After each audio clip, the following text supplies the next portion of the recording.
Besides that, the metabolic and endocrine disorders that give fatigue. All right? What are the most common ones? Well, everyone ever think of hypothyroidism? What does everyone always complain about? They're sleeping, they're tired, they have no energy. But in addition to that, there are diseases that affect the adrenals. So you have Cushing's disease, Addison's disease. Hypothyroidism can cause fatigue, the same as hyperthyroidism can cause fatigue.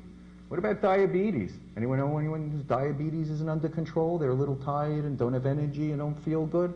Well, I guess we could call that fatigue as well. And then there are hematological disorders. What about anemia? That's a pretty common one, right? Besides that, we have nutritional deficiencies. And as a neurologist, believe it or not, we often look for nutritional deficiencies as a cause of of a problem. And usually in the elderly group, the most common one would be a B12 deficiency because of people's lack of inability to absorb B12.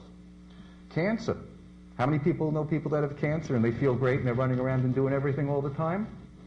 Some of them, but a lot of them have fatigue. So that's pretty common. Cardiac disease. Anyone have congestive heart failure? Anyone have that? Yeah. You don't feel so good and so hot and peppy with that either. So almost any disease can do it. Chronic intoxications, alcohol or drugs, commonly cause fatigue and lassitude.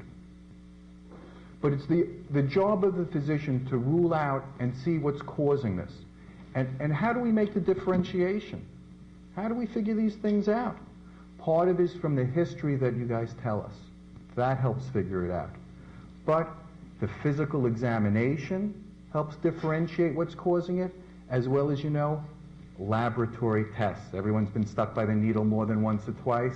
These are all important things in helping us figure out what's causing fatigue, because it's such a ubiquitous thing. Now, they asked me to talk about neurologic diseases a little bit that cause fatigue. Well, they all do. And so they said, well, what about